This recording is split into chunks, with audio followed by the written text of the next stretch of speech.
quitting. And if they would have held out longer, they would have been successful. I've seen it so much.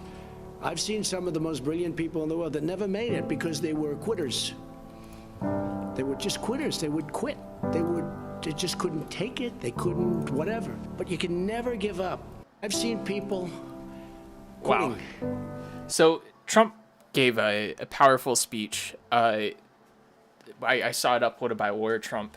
He's speaking about quitters, and for 2 weeks, the Yolo Braintrust podcast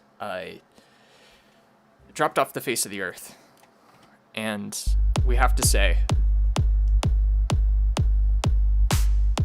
we're back. We're back. The Yolo Braintrust podcast. We're fucking back. It's back. We're back, baby. Never quit. Always succeed. Never quit. Travis, are we quitters? We're not quitters. We are not quitters. You know who quit? Lenin. Lenin quit. Let's play it again for the folks. For the folks at home.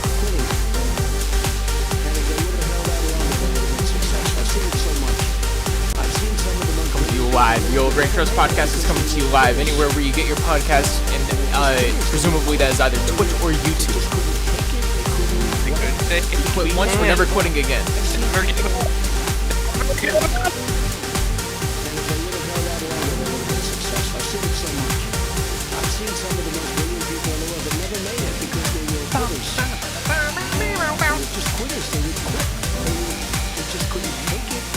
Thank you for tuning into the Yolo Braintrust podcast. We just want to let you know that we are not quitting.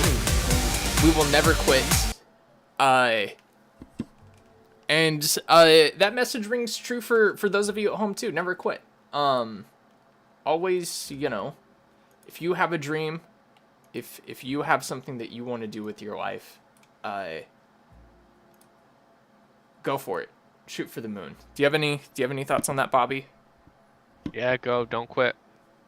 Just don't quit. You sound a little, not what I expected you to sound like tonight. I just want to articulate that for all the people. Yeah. Just don't quit. Don't quit. It's about time for you to do what you need to do. What the fuck are you saying? I'm saying, Are you taking the fucking piss right now, bud? Are you taking the fucking piss? What the fuck are you sounding like? You sound like a fucking hoser, bud. I'm merely spreading in America. Spreading your shit all over the fucking internet? North America. Down there like, hey there, buddy, partner, I'm from Texas.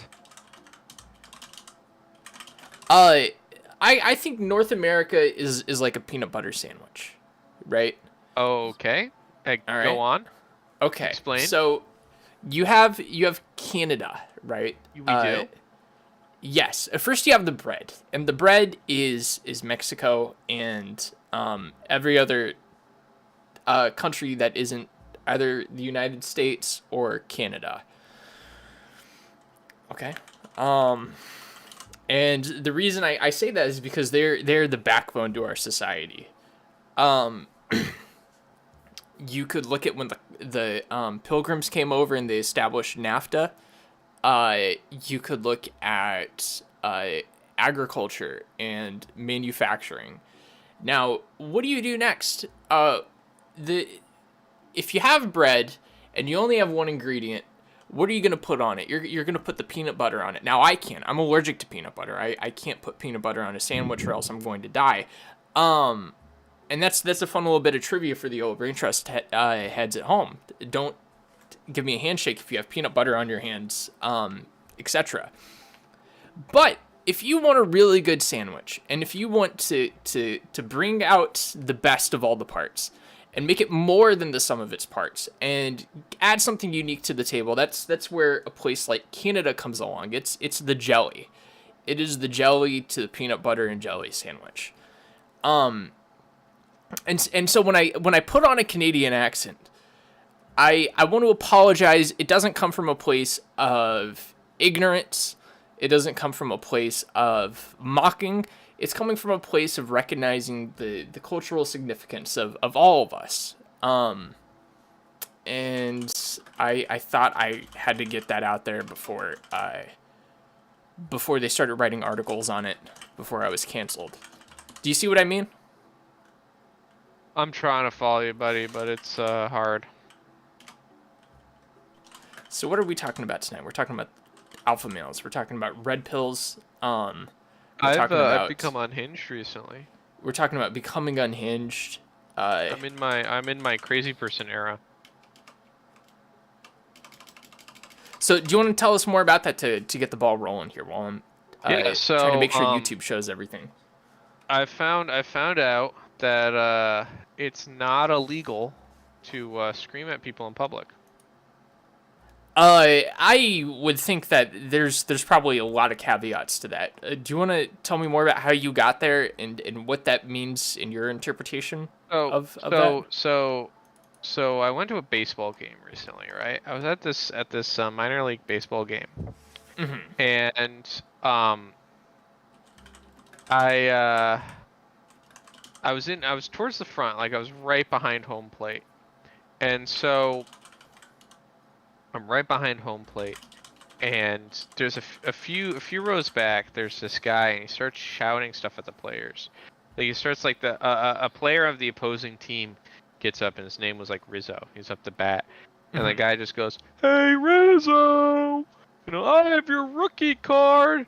I bought it at Tim Hortons." And like, "Hey Rizzo, I checked. I'm your #1 fan." It's like, "I'm here to watch you, Rizzo.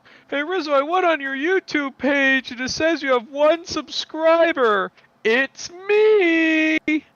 And like everyone's laughing, everyone's having a great time because he's just screaming at this guy, "Hey Rizzo!" And nobody kicked him out. Yeah. No usher came up to him. No usher was like, "You gotta leave. You gotta stop shouting stuff." And I realized it's not. They don't kick you out for yelling at the players. Mm-hmm. Stop shouting. And I think I live by that motto now. So are you sure he wasn't just like he needed special accommodations to No, because the tarded guy was in the front row. Okay. This guy was a few rows back. Nah, he was cool, and he came up to the next day and we started yelling stuff. But they don't kick you out for screaming at the players, and I think I just start living by that motto now. I just start yelling at people. You know? So what kind of stuff do you yell at people? Let me give you an example here. Yeah. Most of it's more fun when you're with a friend. Because if you're by yourself, there's nobody to like be like, "What?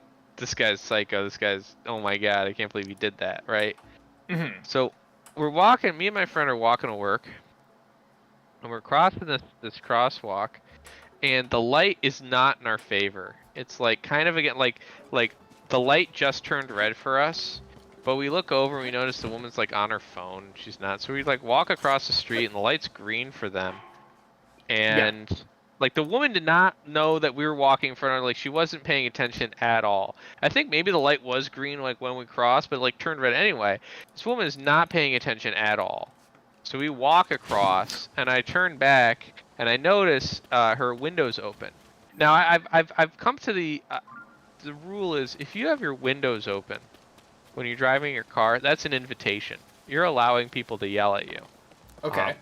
And for the record, when I drive in a city, I prefer my windows open so that I can. So you're saying this is like because I would allow this to happen to me? Yeah, they are you know, consenting, indirectly. Okay. Well, I mean, just through the nature of having your windows open, I can yell stuff at you. Like sure. So this woman, she had her windows open, and I turn around, and the lights like been green for like a while. And there's a person behind her who's also on her phone. So nobody at the stoplight even knows that it's green, cares it's green. So I just turn around and I scream, "Everyone's on their phones! Nobody knows the license! Everyone's just on their phone! Sheeple! What a bunch of sheep! You're a bunch of sheep!" And she like looks up and she realizes that like the light's been green and she should have gone. And she like drives by and I just keep yelling sheep at her and she like sticks her gives me a thumbs up. Like she's like, "Yep, okay." All right. So Thanks that's for what the I'm reminder. thinking too. It's just yelling at if somebody does something kind of stupid, just scream at them. They're a sheep. That's one thing to do. You're Fucking sheep. the flip side of this is that you just haven't like done this to someone who is like on the edge yet. Like there's one person where if you did exactly what you just described to them, they would run you over with their car. They wouldn't care. You know, you would just fire off the wrong gasket in their brain and it would be over for you I would and fight them. that. See, I'm always ready to fight someone. You do have to. No, you do if have you're in to a car or if they're in a car and you're on the sidewalk yelling sheeple, they have. I don't think there is any fighting back. I don't think there's any. I jump on their hood, right? I jump on their hood, and then I just jump into the glass windshield, and then get glass in their face. Easy, And done. 2 steps. Right on the hood, step 1. On through the windshield, step 2. Like I mean, diving kick. I don't have a counter to this tactic, so I mean, See, I've maybe thought you're about onto this. something. That's the thing. Is you're saying this? I've thought about this. I thought, because obviously, yeah, I'm also a player in the field, right? I gotta know if somebody hurls the insult towards me, I gotta know what to do. Yeah. So yeah, start screaming at people. And then So- the cops were right there, and my friend's like, dude, you're screaming at somebody, you're screaming about sheep at like fucking 8:20 in the morning. The cop's right there, and I just start screaming at the cop. Oh, it's the sheep! Nobody cares! The cops don't care! Everyone's on their phone, and the cops don't care! Sheep! And the cop's just like, what?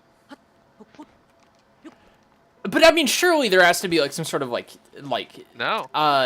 harassment or nuisance, being a public nuisance, or like some sort of noise ordinance where if you're like it's just loud for no particular reason and harassing people, like it's got to be at least a ticket or something.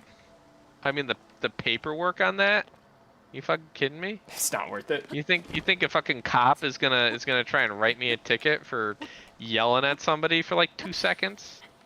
It's not like I'm screaming for like 30 minutes. I yelled, "Get off your phone! Everyone's on their phone. You're sheep!" as I was walking away. Like, So if you're in the YouTube or Twitch chat right now, feel free to chime in with your thoughts, because I do think it's our job here on the Yolo Braintrust podcast to have thought-provoking conversations, and I think this really gets to the heart of society and I'm what it just means to saying- be a member of society. one of my friends said, "You just discovered free will," and yeah, I don't that's think what the it is. question is much to do with free will as it does like there are like potential ramifications of doing What this. ramifications? So you really think somebody's gonna fucking drive me over in my car with their car just because I yelled, "You're a sheep"? I mean, you never know. if It that just takes person- one that person wouldn't unlucky have been in a encounter. car, that person wouldn't have been in the car in the first place. First, either A, that person wouldn't have been in the car in the first place, or B, they would have like been crazy already. They would have been like running people over anyway. I mean, I've had a lot of like encounters in my car. Like, I was in a car too with like people who, if I were a pedestrian and they had that same toward sort of response towards me, I do think they would have ran me over. I remember there was one guy, I was going down a highway and I think the speed limit was like 70 miles an hour. And it was like 5 o'clock traffic. I was coming home from like college or my job or something like that. I forgot what it was. And he was in like an F-250, which, by the way, I have really bad luck with F-Series trucks. I have a lot of very negative stories about them. Some where I got hit. But this guy, like, there's nothing he can do, and he just happened to be behind me, so he starts trying to run me off the road for no reason, just because he wants to get home faster, or he's mad about something. You just need someone to let loose on. And I don't engage, and eventually an opening comes up to my left, right? I'm in the rightmost lane, because my exit was coming up. And he turns over, he gets in the lane, to the left of me, he's parallel to me, and then he pulls down his window, and he just starts screaming things at me and just ranting, and I have no idea what he's saying. At some point, I flip him off, and that was enough to get him to throw his big gulp at me. Yeah, you did you roll your window down? No. Otherwise, I would have gone a big gulp Yeah. into my head. He had pretty good aim. I have to give him that much. What you should have done, is he's screaming at you, look at him, nod your head, give him the thumbs up. Like that woman did. Like that woman did when I was screaming about Did the that phones. disempower you? No, it just made it funnier. It's just like, okay, you're a crazy person. It's like, yeah, I am a crazy person. Because that's what I was going for, right? It was crazy person. Yeah. Is it relieving in a way? Like, like how I would presume? It's just funny. It's like, Yeah. because it's like she's inconveniencing herself. Like, I'm not the one inconvenienced by you being on your phone at the traffic light. In fact, I was benefited because you fucking weren't paying attention. No, I It's mean, just like, just the act of letting loose and just yelling at strangers, was that relieving for you? it's funny. I think of it more as funny. Yeah, just it think feels it's kinda very, funny. seems very primal. I don't That's want to why say I asked. primal. It's the absurdity. It's like the, oh my god, I can't believe you did that. That's like, yeah, I did. What are you gonna do about it? Like, you're allowed. Yeah. Oh. Oh, is he gonna make it? So Wow. This Korok just made it right into the tree. It's perfect. See, to me, I feel like it's got what do they call it? It was either Primal Scream or Primal Screech, I think. But the Beatles, and specifically John Lennon, and if you haven't seen the stream yet, I'm wearing a Beatles shirt today, so it's kind of fitting. He engaged in something called primal scream therapy, and if I'm not mistaken, the idea behind it was just that like you would get out like trauma and emotion and stuff like that by just screaming at the top of your lungs for a while. I have no idea if it was ever like scientifically no, accredited that sounds like in any bullshit. way. But And I I just will figured it'd be say- something like that. I think people need to scream because they're so bottled up in their emotions. Right? Yeah. Like, nobody just says what they want to say, right? Everyone keeps it to themselves. That's what I'm doing. I'm saying what I want to say. You know? You're on your phone. You shouldn't be on your phone. So I'm gonna say that, and also I'm gonna put a twist on it of like, because it's funny to make everything about control. Like the library, my local library sucks now. Mhm. They put like these metal detectors and crap in, like weapons detectors. So you have to like I walked in with a backpack, and they're like, well, you have to go like take all the metal out of your backpack and go through it again. Well, like everything in my fucking backpack was metal. He's like, do you have a laptop? It's like, yeah. It's like fucking everything. So I was like, if I hadn't already started, if I'd realized how bad it was, I would have just been like, fuck it, and left. But well, that's one thing. It's just be like, whatever. It's funnier to be like because they're cops, right? Just be like, this is more liberal propaganda from the Democrat mayor, the demon rat mayor. This is some liberal propaganda. The Ron DeSantis will fix this. Like that to me. Wait, I that's- missed that's- something there. Who was saying this? I said I almost yelled at the cops. Oh. When they made me take all the shit out of my backpack. And to me, it's funny to do that. Yeah. Yolo Braintrust. Oh, look who's Podcast, here. Oh my god, your shit is so loud. Government spies, air purifier, I know, right? planes, We're just talking about that. We were just Vaccine? talking about that. Koroks, It's all Machetes? about control. MacBook Pro Stream, PP Buzz G3 Hot, It's always about control, and it's always about control. Amazon.com, stock split, Great Recession, 2008, buy-offs, mortgage crisis, blue collar labor, This isn't concrete Shaw. patio. This is our AI SEO generator. Shaw, if I'm being honest, I considered, I didn't have enough time to do it, but I considered going through all your dialogue on the podcast and creating a soundboard of you to run while you were gone. Oh, I was going to call it Shawbot. Oh, and that's...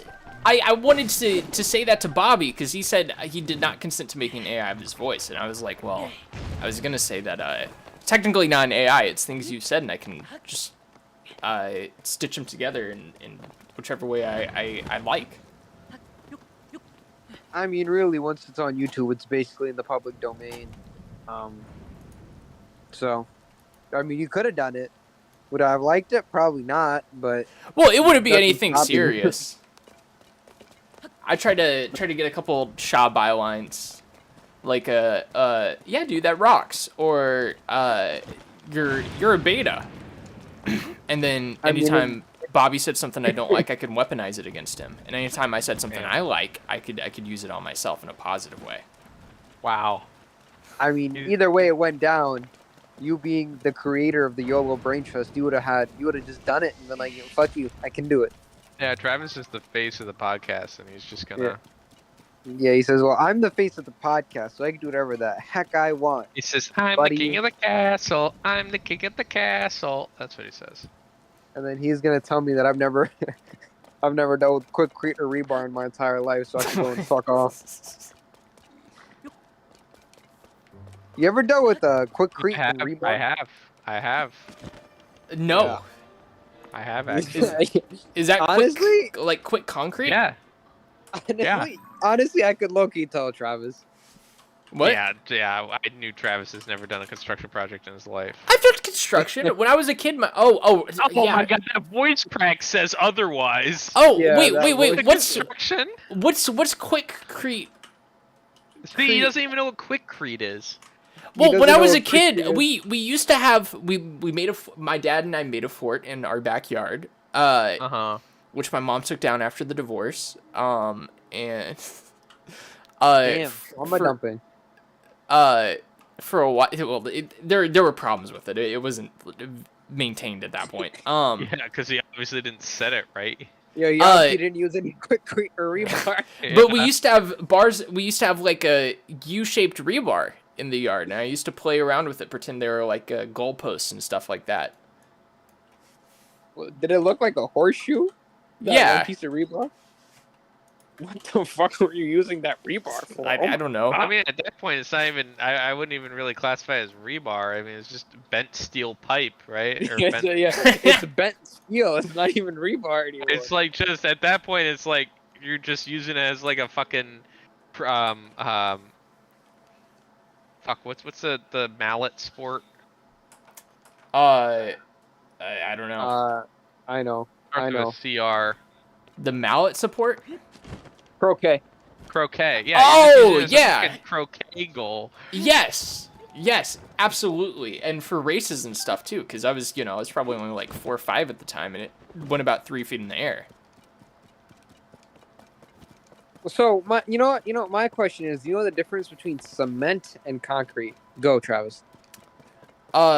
Cement is Don't look it up. no, I'm not. Cement is just water and sand, whereas concrete is finished cement. I don't know. Would you give it to him? I don't know. I feel like he doesn't understand it. He like only kinda, so I wouldn't give it to him. He's close. He's on the right track.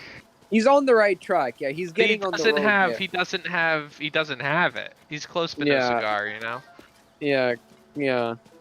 So but even then, his kind of like his explanation of what cement was even off. Yeah, that's true. Well, as soon as I said it, I was like, well, I know there's like different kinds of cement. No. So cement is the glue. It's the bonding agent. It's the binder. Concrete is the full formula of both the bonding agent and the gravel Aggregate. or stone, the aggregate that you put in to create the mass. Most concrete is, they're like cement, sand, dirt, and gravel all mixed together to make the finished product of concrete. Okay. And cement, typically, limestone? Yeah, I think it's limestone. They do limestone. They just figured out recently the formula for concrete. the Roman cement. And if I'm not mistaken, it was resin, I think, and it was self-healing because when it took in water. I think it was resin. Yeah, it wasn't. I don't know if it was resin. What they did was they didn't. Let's look They it up. did something different. The limestone. This is Look it our up. Joe Rogan segment. Concrete has evolved They didn't so much. process the limestone as much, so that there were larger pockets. That's where the self-healing comes from. I mean, let's get it real here. We keep saying Quickcrete. Quickcrete is a residential grade concrete. Yeah, Quickcrete is a brand of concrete. That's very easy to mix. This is just add water, concrete. Yeah, but at the end of the day, the real concrete being used to build structures, we'll never get the formulas of. That's not coming up in the residential sector anytime soon. I mean, I'm sure you can get the formulas. It just costs a lot of money. Yeah, the high tensile strength. When you can spend fucking $50 on a 50-pound bag of Quickcrete, you're not. $50 for a 50-pound bag? What are you smoking? Oh my god! Oh, that's what it was. Okay.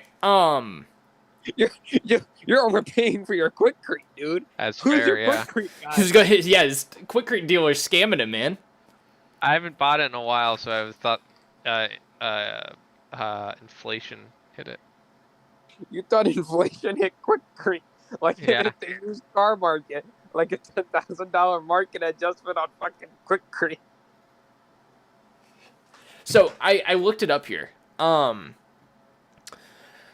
Based on the team's analysis, that's what it was. I forgot what it was. The lime clasts in their samples are not consistent with this method. Rather, Roman concrete was probably made by mixing quicklime with pozzolana, and I think that was resin. Pozzolanic ash. So yeah, I think that's kind of a resiny material. And water at extremely high temperatures, in addition to by itself or in addition to slaked lime, a process the team calls hot mixing that results in lime clasts. And if I'm not mistaken, what would happen is whenever it rained, because of that specific formula, the concrete would heal itself. You know, it would cause itself to bind and heal any pores and holes that might be. It's because of the lime clasts specifically. Okay.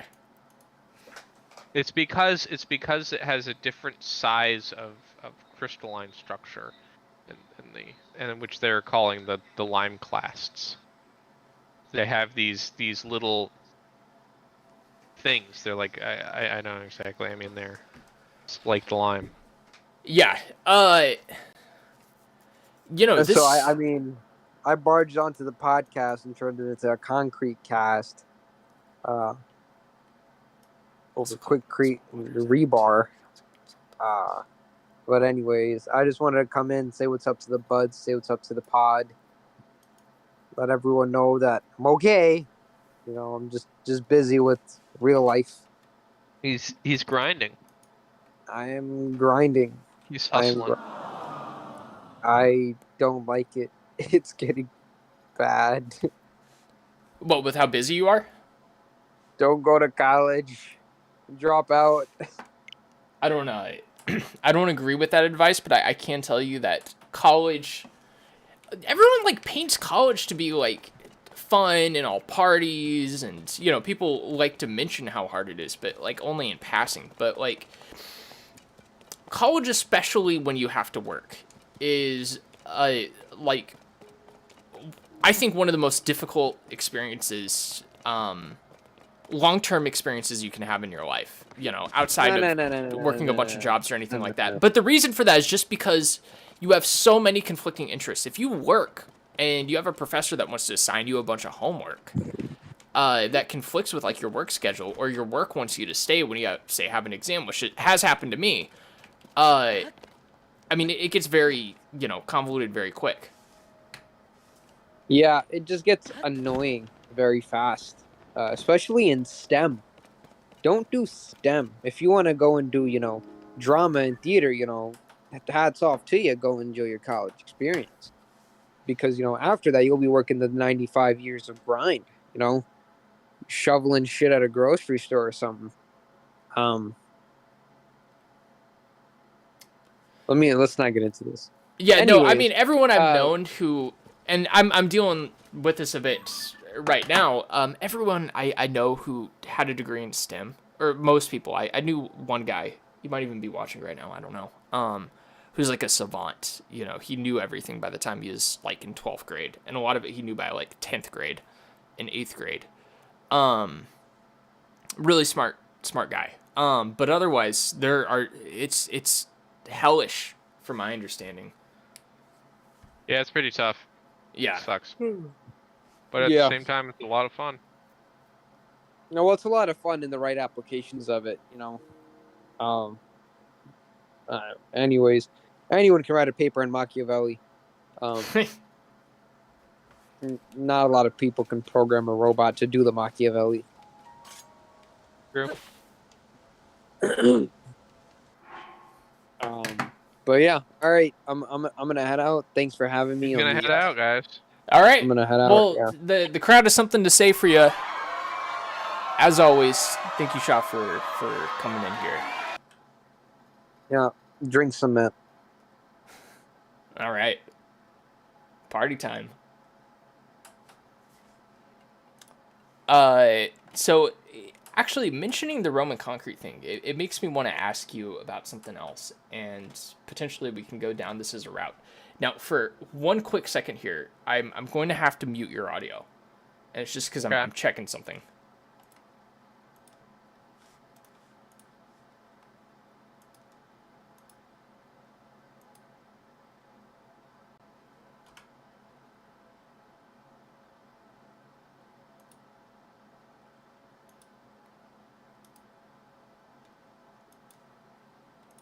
Oh, yeah. Yeah, this perfect. Okay. So, Bobby, have you heard about the news? What? Are you recording us? Oh, perhaps. Have you heard about the new scientific discovery that's taking the world by storm?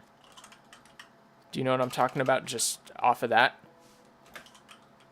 The new scientific discovery that's taking the world by storm. Are you talking about LK99? I don't know what that is. I'm talking about room temperature semiconductors. Yeah, fucking LK99. That's literally what I just said. All right. Well, you know, you speak English to a Frenchman, he's not going to understand you, but you speak French to him, and he knows every word is real as fuck. LK99 is the name of the room temperature superconductor. Okay. So I'm looking for a good article here. I've seen this Tom's Hardware one, so maybe we'll start with that. And for the folks at home, we're gonna give it a quick read. Not the whole thing, but just to get the point across. So, superconductor breakthrough. Findings replicated twice in preliminary testing. Humanity may be in the throes of another breakthrough that's every bit as impactful as the invention of the transistor and the advent of quantum computing. The experiment is a new compound that researchers believe will enable the fabrication of room temperature, ambient pressure semiconductors. Initially published by a Korean team last Friday, frantic work is now underway throughout the research world to validate the paper's claims. For now, 2 separate sources have already provided preliminary confirmations that this may actually be the real thing. Chinese researchers have even posted video proof. Strap in, this is a maglev-powered superconducting ride. And so we don't have to read the whole thing here. You're probably a lot better at being able to read into this than I ever would be. So tell me what this discovery is. Like, what does it mean in tangible terms? How is it going to change things? I don't really even know what a superconductor is, to be honest. Okay. I'm not... It allows you to do something, but I don't know if they mean superconductor as in it's a superconductive... So, it has the definition right here. Okay. Superconductors, a wild category of compounds that can conduct electricity without any losses. By the way, you're not sharing that screen to the stream. What are you seeing? Yeah, I am. I'm seeing Oh, a paused God Zelda. damn it. All right. A good catch. Because I need the stream one as better quality than the Discord call one. Yeah, and I can zoom in a bit here too. Okay, that's what I thought. Yeah, it's a category that can conduct electricity without any losses. And losses are a big issue, right? Yeah, I mean that basically what you're saying is losses generally is heat losses, I believe. Actually, in this sense, I don't actually know, but That sounds right. I think it'd be heat. But the point is, yeah, I mean, wires can get hot and stuff gets hot if you push a lot of electricity through it. If you've ever felt well, you might not have. If you have I have a window unit AC, and if I run my AC for a long time and I pick up like the extension cord it's plugged into, it's a little warm, because it's pulling a lot of electricity. So if you can do that without that sort of loss, I believe if that's how I understand it, it makes it a lot better. Also, yeah, the water cooling, you don't have to cool CPUs, right? Yeah, CPUs and processors get really hot, computer chips get really hot. Yeah, So imagine if you're 16 core. Yeah. The reason this is very important is because superconductors and superconductive material has been around for decades now, since like the 80s and 90s. We've discovered superconductors. The problem is the last time the best superconductor, the one that can operate, they all have to be in very cold temperatures. Everything has to be very, very cold, and the pressure has to be different. So I want you to guess in Celsius how cold you have to get your room to be in order for before a superconductor would work. Or Fahrenheit, you can guess Fahrenheit. I was gonna too, say, probably. yeah, that's gonna be easier for me. I would say probably let's go out on a limb and say -16. Negative 16.16. Yeah, Fahrenheit. You're kind of close. I wanna hold on. Give me a second. I'm gonna look up the actual temperature so I don't get it wrong. And then You I'm are going to a little close. You're pretty close to it. So -16 in Celsius is -26.6 repeating. So at Celsius. standard atmospheric pressure, Coop rates currently hold the temperature record. So what is it? -26 is your guess? -26. I said, you're really close actually. Coop rates holds the current temperature, manifesting superconductivity at temperatures as high as -135 degrees Celsius. So you're only a little off. You're only about 110 degrees off. Right? Yeah. No, that's a big shocker. So type in 100 and -135 into that. -135 Celsius, right? Yeah. That is -211 degrees, folks. Oh, that's the wrong one. I mean, at that point, it doesn't even matter. At that point, there we go. So that's the thing. How if this is a real room temperature superconductor, I mean, that's amazing. That's insane. And that's what people have been trying to do for decades. And the last time somebody thought they had an ambient room temperature superconductor was in 2001 or 2002 at Bell Labs, and the guy was basically lying. He just lied to everyone. So do you think this time around this is legit? We actually figured it out. I am skeptical until proven otherwise. I don't know. I think there's going to be a lot of verification in the scientific community based on what happened last time around, which was the guy. The guy didn't maliciously lie, but it wasn't. He was just kind of failing and just kind of kept. Telling everyone that he probably was doing one of those right, things, but he really wasn't. Yeah, where you get caught in something and then you have to kind of just roll with it. Yeah, and that's what he was doing. Especially because during that time, there's a whole YouTube documentary I saw on it.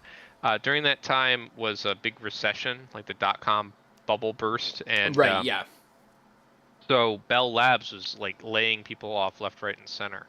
So basically, in order for him to keep his job, he had to lie because this was such an amazing milestone that they were going to keep him on because of it. That's a tough position to be in too. You know, like at some point it has to come to a head. You said he went to prison? Oh yeah, I did. Yeah, I think so. In 2003 and 2004, it came to head. Man, that's a rough thing. I mean, but that's you know, that's what happens. You know, when I initially first was reading through this, just now with you, I thought this would mean not so much that we can operate a superconductor under normal temperature conditions, but that like we don't have to put fans in anything anymore, and that we can just let it run as hot as we want. Yeah, that's pretty much what they're saying. Well, but that would become like the standard. It's just having like, you know, 115 degree computers, you know, or phones that you're holding that are, you know, actually are that hot, like in your hand. What? You see what I'm saying? Like as a result of this, people would be like, I don't have to put a phone in my, I don't have to put a fan in my phone anymore, and You don't put fans in phones. I don't have to have a cooling mechanism in my phone anymore, and therefore, you know, it can get up to 115 degrees. This is, you know, hypothetically, this would be Apple saying this because they're like, oh, now we don't have to do this, therefore we will, you know, keep it hot. Does that make sense? No, because once you get to 100 degrees, no matter what, it fucks your phone up. Also, nobody wants a hot phone. Like you can let your phone get hot to the touch right now for extended periods of time. If you play like big mobile games, it does that. But that's very uncomfortable for people, so they wouldn't buy a phone that gets hot. Yeah. Like it's if that were the case, then people would find that out immediately and nobody would buy the phone. Right, yeah. So this will be interesting to see. I mean, as I understand it, this could change things drastically, right? Like I was reading this in the context of, say, like nuclear power plants and how much less energy loss that those alone would have, you know, I mean, and how much more generally, energy yes. that would mean. I mean, yeah, all over the place. Yeah, this would make everything so much more efficient. I wonder how long something like that will take to actually get into production. Because you do kind of have to wonder if people would, like, manufacturers and companies that design things and put out products would flock to this, because I could see it, you know, not only giving them a huge edge in the market, right? Like if you're able to significantly outperform everything else, but also if it makes your manufacturing costs cheaper. Because if I remember correctly, I think the compound LK99 is actually made of relatively like normal stuff that, you know, I think it's maybe like lead and a couple other things that presumably wouldn't be that hard to obtain. I mean,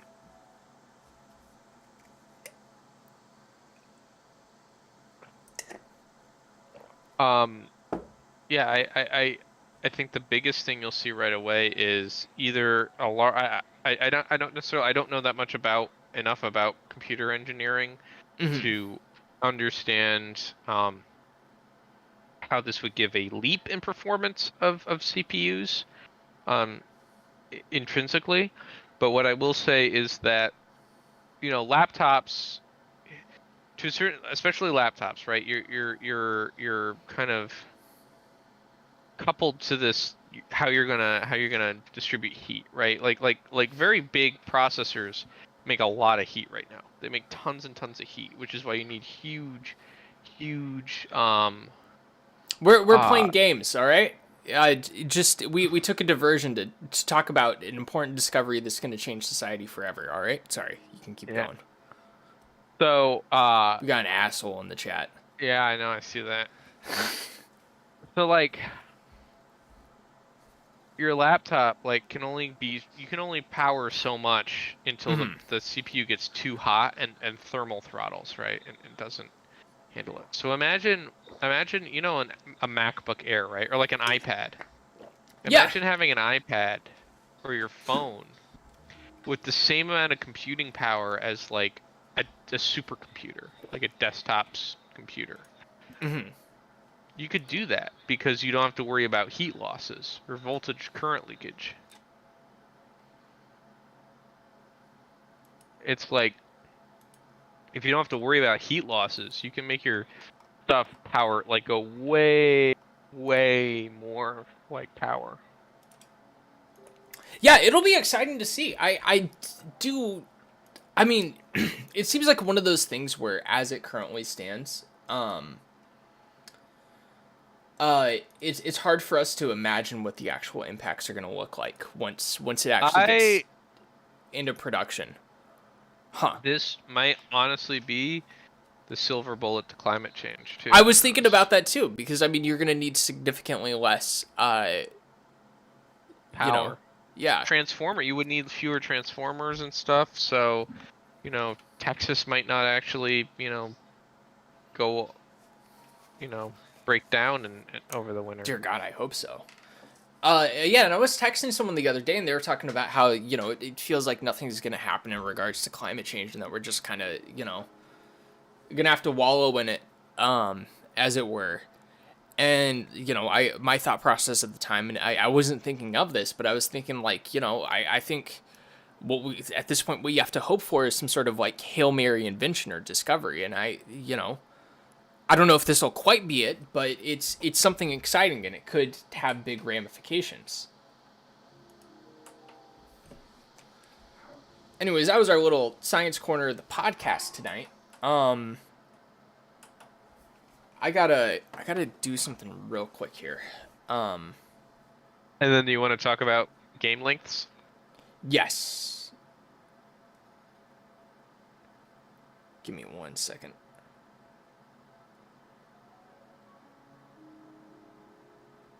So, while we're going through this here, how often are you going through the whole Scream thing? Is this like a daily thing, or is this just kind of an emotional thing? When the emotion comes, you're gonna scream. Well, what do you mean, like scream at people? I don't literally scream at them. Well, but like, is this something where you're like looking for an opportunity, or is it just as it's, I don't know. Maybe I'm starting to look for opportunities. I'm just Yeah. kind of not caring anymore. Anytime I'm with a friend of some sort, some of my friends, I just fucking go unhinged. Yeah. I've definitely started just bringing up conspiracy theories more, just because they're funny. Like one of my friends, we were talking at lunch. We were talking about he's like we're talking about getting our wisdom teeth out, right? And then one guy was just like, yeah, and I don't know why they wanted to take my wisdom teeth out because they're coming in straight, and blah blah blah. And I was like, well, I know the real reason. Let me look it up. And I looked up the reason, and I pulled up. Here, let me get the. I'll post the image in the Discord, and you can show it. Okay. On the stream. But I posted. There it is. All right. Give me 1 second. I'm gonna have to hit something else while I'm Oh my god, I hate this stupid. My mouse is like. Because my thing's on a delay too. Working properly. All right, here we go. All right. I started reading, and I'll read this. I told him this.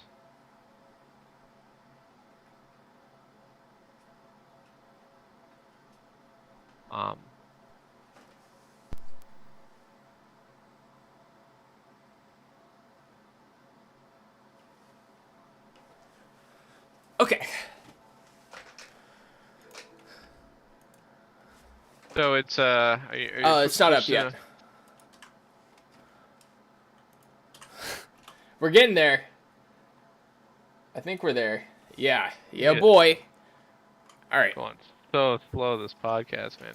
So it says, wisdom teeth grow in sideways and straighten out over time. The pain is deliberate to rewire your brain and open new pathways. Your God truly was an intelligent creator. The adrenaline from the pain was a hidden gift. These 4 wisdom teeth are also wired directly to your heart and pineal gland. They are called wisdom teeth for a reason, and this is why they are eager to pull them, to rob you of your power and true potential. Quick aside, I've seen this before, and I think I saw someone like unironically post this on Facebook, maybe like yeah, and 6 years ago.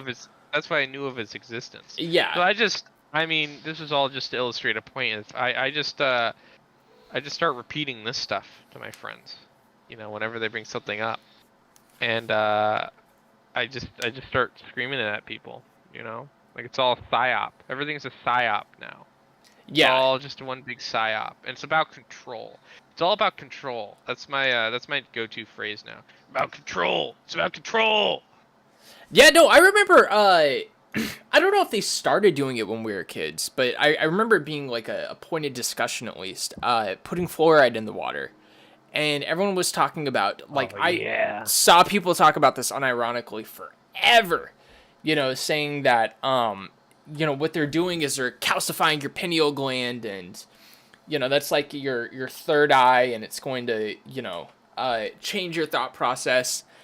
And to me, as I understand it, it requires so many, like, leaps and assumptions that it's like, how do people, like, just buy this wholesale? Like, someone just posted online, people are like, okay, I have no reason to doubt you. I've given up my transcendental, innate powers by drinking the tap hippie water. Stuff, man. It's the hippie stuff. It's those fucking crunchy mom things. It's so funny, dude. I love it. I love it so much. So I love it so much. Let's get to the title issue of tonight. The big one that everyone is tuning in to hear about. Just to set a little bit of background, I've seen this debated a lot over the past couple years. And Did you watch the what's it called? I don't know. The Linus Tech Tips. Oh, did he do something on this? Yeah, he said, "Give me your hot takes." And somebody had a hot take like this, but I'll get into it. I'll say what that hot take was. Everyone's stealing our content, man. There's just to throw a quick, quick shot across the bow. Shot across the bow. Shaw across the bow. Quick shot across the bow. I saw where on Joe Rogan, I think they stole one of our jokes. Now, arguably, it wasn't intentionally, but very early into the podcast, I pulled out a joke that I had in my back pocket for a long time now about how as society adopted Neuralink, and all the folks in the nursing home got it implanted in their brains. You'd have a bunch of women just, having their pleasure centers light up all at once.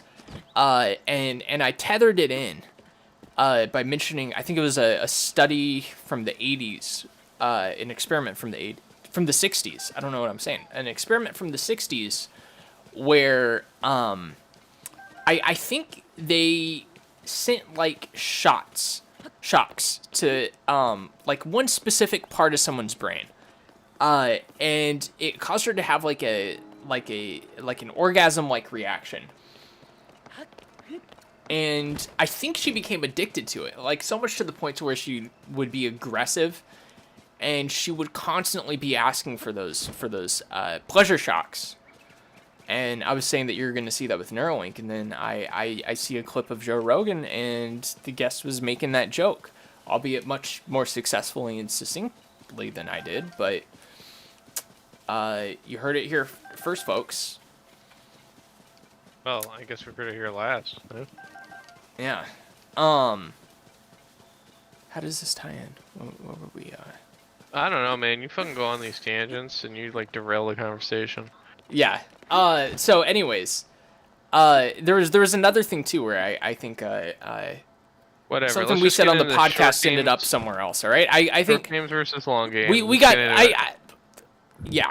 No one's listening to the podcast. No one famous is listening to the podcast. But I just want to get it out here that always do. I just want to get it out there that if you want to be on the cutting edge of commentary and humor, this is the podcast that you tune into. Anyways, no, I didn't know Linus Tech Tips did something on this topic that we're about to discuss. But for the folks at home, the argument we have for tonight, and it's in the title, so if you're watching, you've already seen this, is what's better, long games versus short games? And to quickly set the background, I've heard people say that short games are better. Some people, voice the opinion that short games are better over the past couple years.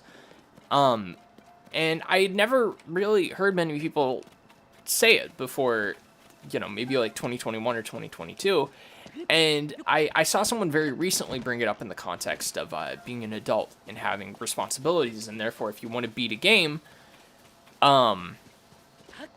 it's easier to beat a short game. And so you'd prefer to have that just so you can kind of have that notch in your belt. But to me, I think, you're paying a significant amount of money for games, or a not insignificant amount of money. And you want, a high value of the product, more time investment, more enjoyment, so on and so forth. And we'll leave it at that for now. So, Bobby, where do you stand on this issue? So the one thing, basically Linus said that all games have always been long, for monetary reasons. So he said originally, and it was the arcades, and so they made them long so that you'd have to put more quarters in, and then during the rental game period of like the SNES and PlayStation, they would make the games long enough that would be longer than the rental period, so people would have to buy them. And then after that, you had the MMO and subscription gaming, and they make them long so that you have to, keep paying for the subscription. And now with mobile gaming and stuff, they make them long so that you buy the pay-to-win strategy stuff. So I don't know how much I agree with all that. Some of it seems like a bit of malarkey. Mm-hmm. But I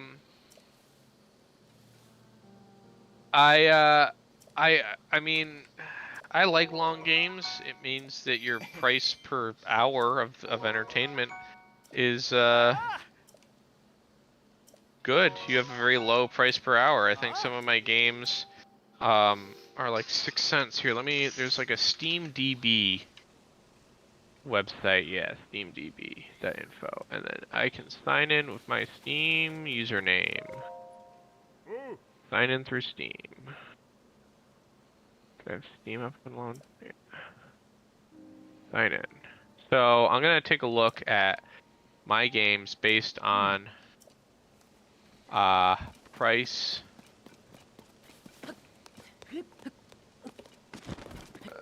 Latest price. Okay. Dude, I'm trying to fucking figure this shit out here. I want my games, your games. There we go, I figured it out. So my price, those are price. I want price per hour. Oh. Shit. It's like there's cost. So, okay. So people understand where I'm coming from. There's a website called steamdb.info. And basically what you can do is you can put your Steam account in and you can sort your games based on like playtime and stuff like that. One of the things you used to be able to put in was like how much per hour, like how much per hour each game cost based on like you take the game and divide it by how long your playtime was.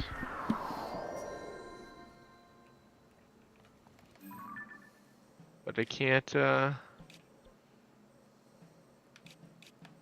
damn, it won't let me do the price per hour thing. But anyways, we get the argument, you're getting across, is that you could actually see how much price per hour you're basically paying for a game.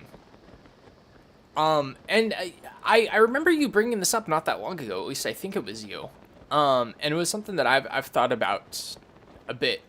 And it's the idea that video games are probably the best, value form of entertainment out there.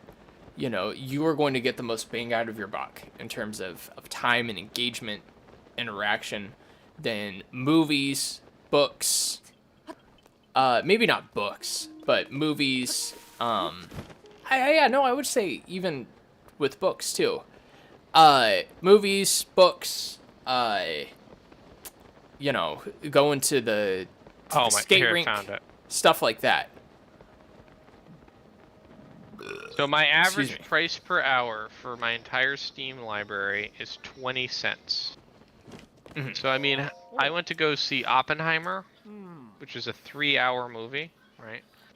Right. And it cost me $13 to see Oppenheimer. So that is a price per hour of about $4.30. So $4.30 for one movie, or 20 cents an hour for, my entire Steam library. Give that.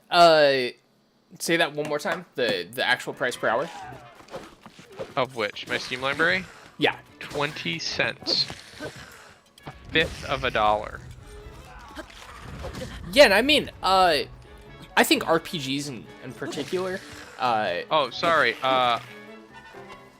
The average price per hour of all my games is 20 cents an hour.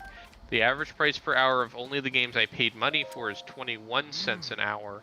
But the average price per hour of the games I've played, if I were to have not bought any of the games I haven't yet played, it's 12 cents an hour. Wow.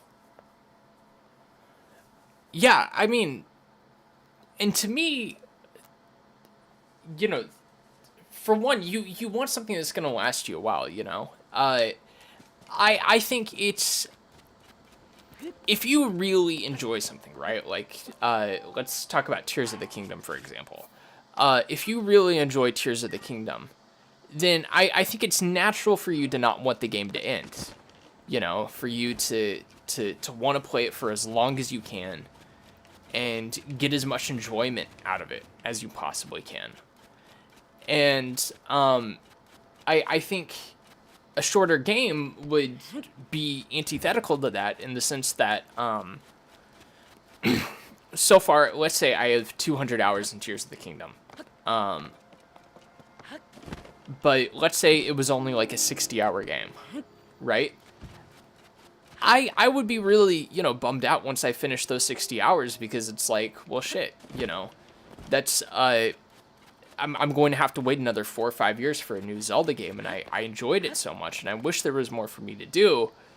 In fact, if I knew that there was a $200, iteration of it that existed somewhere in, the multiverse or in the ether or whatever, I would say, man, I really wish I had that 200-hour version, And I would like to think that in a situation where, say, like, maybe I had kids and I'm working really long weeks and I only get to play 2 hours a night, I would actually think that's better. In fact, there was a point, a couple of years back where I was working a lot of hours, way over full time.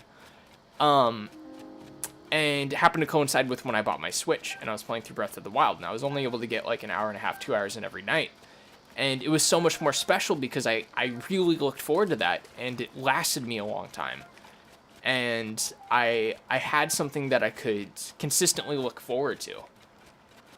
Yeah. And I think part of that is there's a big difference between like, what's it called? Like video gamers and gaming culture and movies and like TV and stuff. Because like for movies and stuff, people will watch the whole movie, right? But it's also one session, right? It's Yeah. a movie. But for like TV, people kind of feel inclined to watch the entire series. And some people do drop off if it's bad. But people don't necessarily if it becomes bad at the end, they are upset and they watch it even though it's bad or even though they don't have time.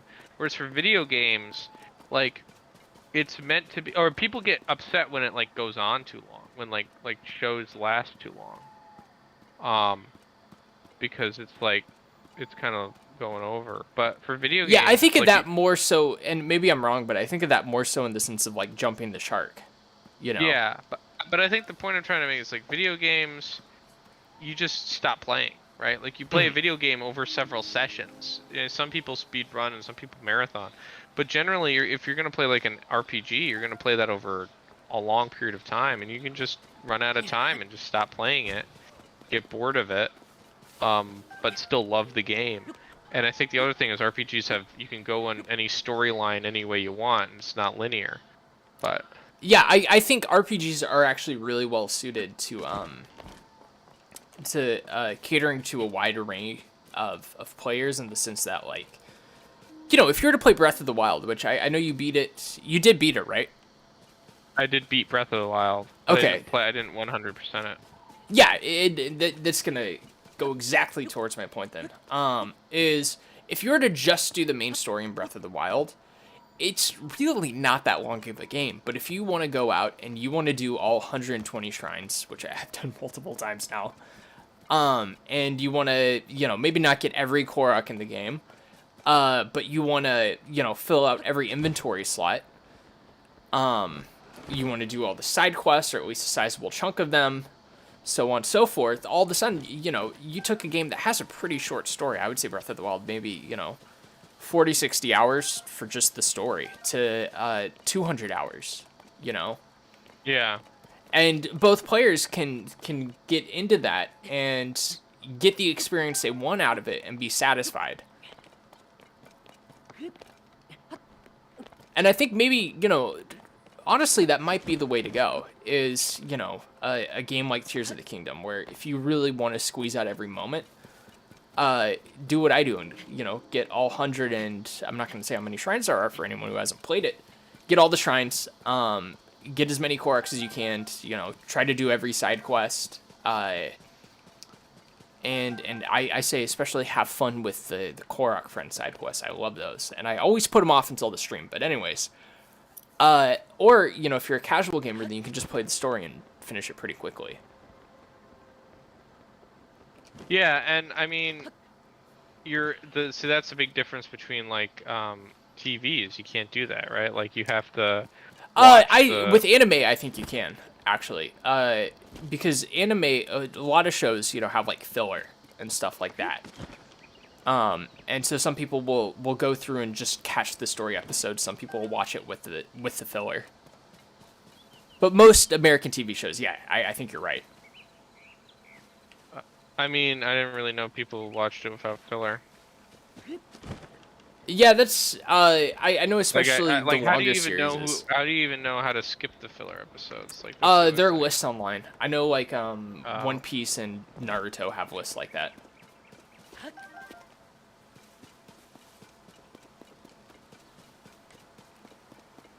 I don't know. Most TV shows, though, like normal people TV shows, right? Right. Not weeb shows. Yeah, I know what you mean. Fuck those weebs. So those weebs suck. That's right. So let's come to a conclusion here. Yeah. Well, I mean, you want to talk about which way you like it? Do you like short games or do you like long games? Well, that's where I was gonna go. Is kind of wrap it up with a bow here, because I ordered food and my food's about to be here. I'd say maybe like 5-10 minutes. So ultimately, I just think objectively longer games are the way to go. I think short games make compromises that don't really benefit anyone, even even the people who perceive themselves as benefiting from short games. Except maybe like a publisher, if they want, a quick turnaround time on a project they're funding. And maybe if these complaints are more common than I realize, it would be a good reason to have a lot of outside content that's outside of the main quest content that's fulfilling, that players who want to spend a lot of time in a game can do, but a main quest that's achievable for people who are busy. What do you think? Yeah, I mean, at the same time, as somebody who likes to complete games, it's one of those things where it's like, man, I wish games were a little shorter so I could complete more. But I agree with you. I mean, especially, these big RPGs are always going to make tons of money because they have so much content. Yeah. And I mean, think about like who gamers are, right? Gamers are a bunch of incel cucks, and I mean that just means that they like obviously they're gonna want long periods of game because there's nothing else they have to live for because they're such beta male cucks, Oh, it's but the population of gamers is, or the demographics of gamers is very quickly changing, and it's becoming a more and more normie pastime, so to speak. And I think that's a good thing. But Do you think it's a good thing or do you think it's a goob thing? I think it's nice, if I can nerd out about like a Legend of Zelda or something with a normie, or have them introduce me to a game I really like. I think that's a positive experience, and I think it has a lot of cultural capital. It's gives something to kind of bind us together, and to talk about. Fair enough. All right. Well, do you have any final words tonight? Go crazy. Go wild. Go crazy. Have a party. Yell at you can yell at the people on the street if you want to. Yeah, just make sure you don't put yourself in harm's way. That's Or do. I mean, it's your life. I'm not gonna tell you what you can and can't do. That's right. We're not taking position, but we're saying that every avenue is open. You're a free spirit. If there's one takeaway tonight, it's free will. Free will. That's right. He's in ladies and prison gentlemen. and it's bad. All right. Tonight we had Shaw tune in for a while. Thank you for joining us for a bit, Shaw, if you're out there. We have Bobby. Thank you, Bobby. That is my name. I've enjoyed it. The folks at home enjoyed it. It was a great episode. And oh golly gee.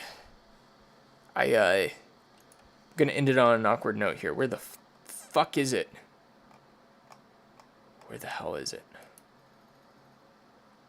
Where the hell is it? We are not turning this podcast off until I get to exactly what the fuck I'm looking for here. All right? What are you looking for here? I got it. All right, and I'm gonna leave y'all tonight with these final words from former President Donald J. Trump. I've seen people quitting. Never quit. Never And give if they up. would have held out longer, they would have been successful. I've seen it so much. I've seen some of the most Thank you, brilliant folks. people Have in a the great world that night. never made it because they were quitters. They were just quitters. They would quit. They just couldn't take it. They couldn't whatever. But you can never give up. I've seen